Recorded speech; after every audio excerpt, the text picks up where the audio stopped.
Hello and welcome back to Assetto Corsa and welcome back to the Nordschleife challenge. This week I'm going to be taking out the Alfa Romeo Mito, a 168 brake horsepower inline 4 turbocharged 1.4 litre engine. Very small engine, but it is a small car, similar in size to the Fiat 500 that we had out last week, so I'm expecting a similar lap time, although the Fiat 500 was slightly lighter, but 30 brake horsepower, 35 brake horsepower down on this particular car. So whilst the Fiat 500 did a 9-minute 4 around the Nordschleife, I'm expecting this one to do less than 9 minutes.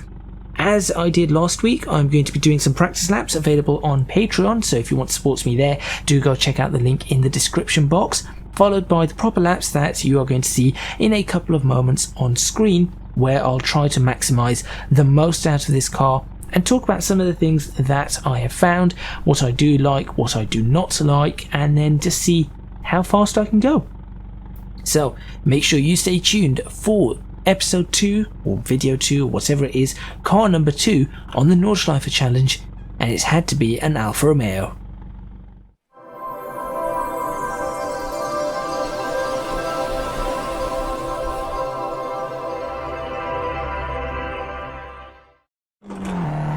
Okay, so here we are going down the back straight. I've just done a starts from 0 at the Audi sign, or just after the Audi sign. And we're going to be starting our first of 2 laps. So I've done some practice on this car, I've made some observations. If you want to see all those observations in depth and the practice in depth, of course, Patreon, link in the description box below. Is that a shameless plug? I'm not too sure. Anyway, with that, what have I noticed about this car? And as I drive around, I'll mention a few things. First of all, one thing that I did not mention in the practice at all is the flat bottom steering wheel. This car, all in all, is trying to look very sporty. However, you're going to notice that the car itself, though it looks sporty, is really not all too sporty. So I am on street tyres. This is a front wheel drive vehicle, 1.4 litre turbocharged, as I think I might have mentioned at the start of the video. 168 brake horsepower at 5,500 RPM, 250 Newton meters of torque at 2,500 RPM.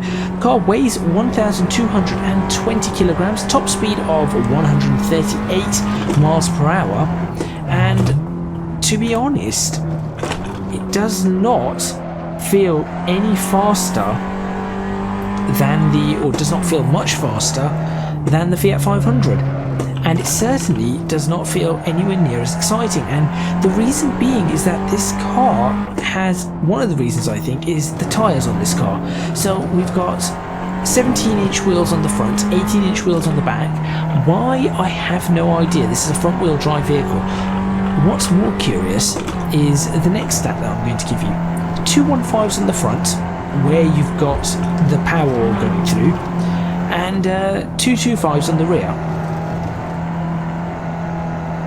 Yeah, figure that one out for yourself. 168 brake horsepower, 2 2.5s on the rear, 18-inch, 2 1.5 17-inch on the front. So what that leads to overall is a lot of understeer. The front tyres have probably just about enough grip to handle driving the car around, but the back has just got too much grip, so you're ending up with understeer everywhere. The front tyres push out, the back tyres never break traction, so there's no way to get the back of the car to start sliding a little bit, like the Fiat 500 was sliding a lot, but there's no way of doing that, and as such, I mean, that's, I think, only the second time I've experienced even the slightest amount of oversteer in this car, and even that was barely anything. So what you end up with is a car that just 99 times out of 100 will understeer, and it is not all too pleasant to drive, I'll be honest. On the road, I'm sure it's fine to drive, but on a racetrack like this, it is not really enjoyable. You can see it understeering there. You'll notice it understeering through a lot of this section. No matter what I try, you'll see it understeer. There you go. You can hear the understeer as well as the tyres squeal for grip, and yeah, it's quick, but it does not feel as quick as the 500. I think in terms of the enjoyment factor, I do think that this will get a slightly lower lap time than the Fiat 500, and by slightly, initially I was expecting it to be 20-25 seconds faster with the extra power, with the extra grip on the tyres. I thought corners, I'll be able to take the corners quite a lot faster, I'll be able to really do something with this car, but unfortunately that does not seem to be the case. And there's a few, there we go, there's a point of case in point there. The problem with this car, I think the other problem is that the gearing is not suited for this racetrack at all, and that's fine. That's not a problem in terms of, yes, it's going to struggle in this racetrack, it doesn't matter for the real world, but you just noticed there that I was bouncing off the limiter as I came back down from 4th to 3rd. The car's just not suited for this track. 3rd gear is too short. I think I think 3rd gear is too short, which then subsequently means 4th gear and 5th gear, whilst they might have the right ratios between each other, because they have the wrong ratio to 3rd, you end up shifting in an odd way. And 6th gear is useless on this track apart from in one location. I think everywhere else 6th gear is all but useless. Really trying to maximize the speed through there, and you can see how I'm struggling in 5th gear now, but I cannot shift that down to 4th because I'm way above the range of 4th, and so that is a struggle in and of itself. Now here I'm okay. Look, I'll go here, 3rd, 4th, I'm okay. But in the next section after the carousel, you're going to notice that 3rd and 4th, there's going to be a spot between 3rd and 4th. That is where I need to be, that I cannot get into. And you'll notice it after YouTube corner, you'll notice it a few corners before. There will be, all the way up here you're going to notice it. So here we go, 4th gear, this is great. Right. Off the accelerator, I really do not even need to brake here. The car just stays planted, but here. So, we're now going to come down to 3rd, and now it begins. So, up to 4th, here we go, and then, okay, we're in. Now here, there's a choice between 3rd and 4th that I could have taken. I'm holding 4th there, trying to get as much speed as I can. And then here we need 3rd, but as you can see, I'm already up on the limiter for 3rd. I went up to 4th, I need to be back down to 3rd for this, otherwise we end up with this horrible understeer, which is no good. Coming around through this corner, up to 4th, and now back down to 3rd, because 4th will not pull through there. Up here, I have to bounce it off the limiter because shifting into 4th will actually lose me too much time there because I need 3rd again. And now we're okay to jump up to 4th. Now we're sort of in a better position. Although over this, I would much rather be wanting to be in 3rd, but I cannot be in 3rd because 3rd's slightly too short, and thus I am sort of losing a little bit of time because I just do not have the power that I would like. So for that, I think this is not really suited to this track, and I think my driving style honestly perhaps does not suit this car all too much either. So maybe somebody else would enjoy this vehicle more than I do, but I certainly do not. Traction control and ABS is off, as I like driving cars in a more raw state. You know, get the car sliding around, feel the brakes. It doesn't mean you have to brake less, but you've got roughly the same effective braking if you've done some practice on it, which I have practiced quite a fair amount without ABS. It is harder without ABS in a sim than it is in real life, because in real life you can really feel it. You might see some skid marks here. There they are. That's from my launch at the start of the video. Start after the introduction. You can see here that we have a top speed of 138 miles per hour, but this car is going maybe a mile or 2 miles per hour faster than the Fiat 500. If I shifted that to 6th, the car would just drop off in speed massively. I have tried. Just on a run to make sure it was running, I sort of take the car down the straight just to do a quick check, and it's going up just there would just drop well below what speed, 120 or something. Braking down into here is absolutely fine. The brakes on this car are strong, but as you can see, but the understeer is even stronger. Now that is a slower lap time than the Fiat 500, despite the car being more powerful, albeit slightly heavier too. So let's see if on the second lap I can make some time up. So I'll try to be a little bit more aggressive with the car. Sort out the wheel a little bit. I'm trying to get the back end to slide, but it isn't.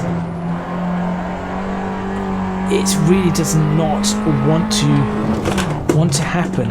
Again, that third, fourth problem right there.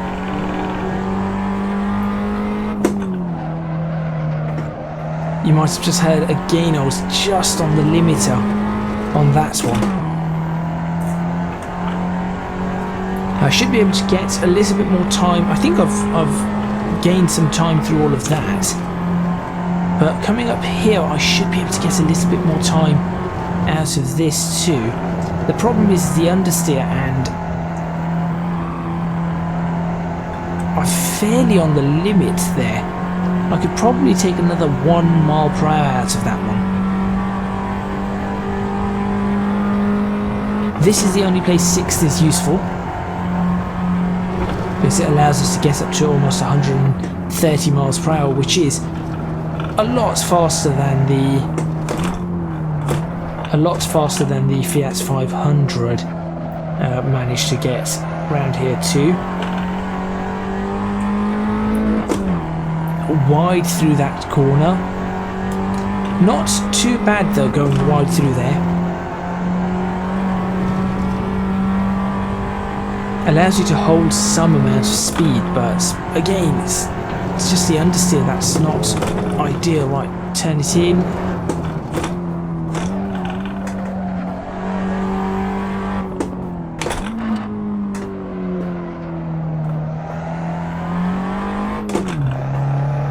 Again, is this a second gear that's a little bit too short as well? I'm not sure. I feel like 6th gear is useless on this car, so obviously in real life you probably use it as a cruising gear, but as a driving gear, 6th gear is actually turning out to be rather useless. And here, that would have been much nicer if I could have held 4th through that, right at the top of the 4th rev range.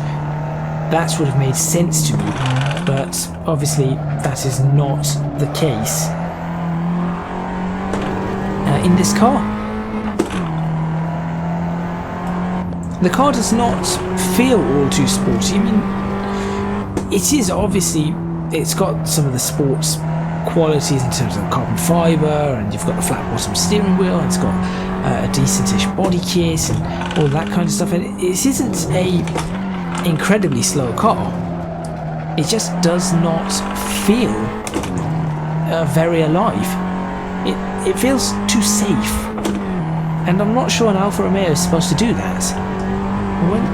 You should never feel safe in an Alfa Romeo. You should feel like the car's going to break down any second. This car does not feel like that. I had to wait an age there and there to get the power down. Whoops, that was my fault. I probably lost about 1/10 of a second, really. And for these cars, they're not Formula 1 cars, we're not working in tenths of seconds. When we're working in seconds, really.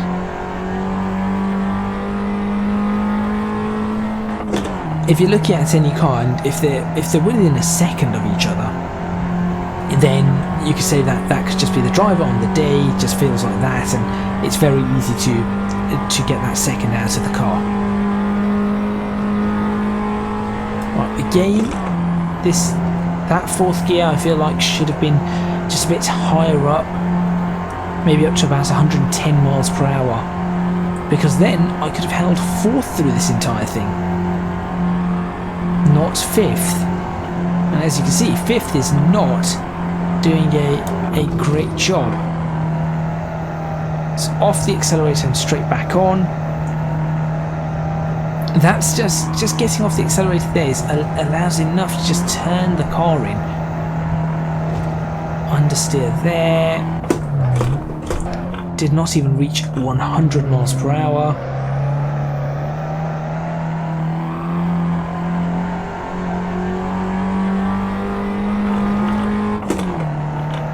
There seems to be no discernible turbo lag or anything on this, so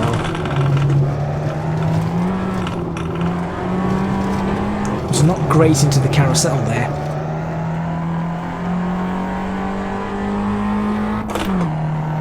Still, I feel like a lot of this lap has been faster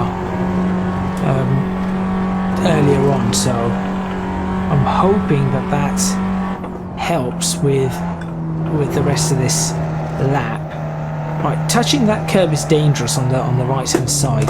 I feel like I mentioned quite often that touching curbs on the right hand side is dangerous, but it does seem to be the case. Not all of them, but many of them. See, again, third or fourth. See, that curb on the right hand side is absolutely fine.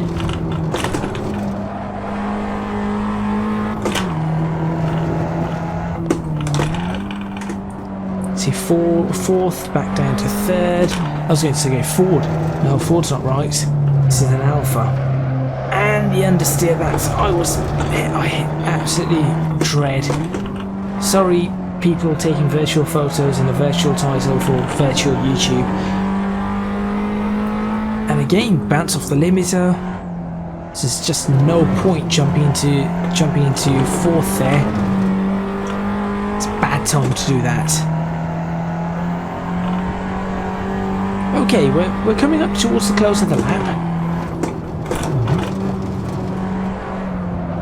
Oh, and there's some more understeer. So it felt like you could take more. You felt like you could get more lap time out of that, and the tyres just say no.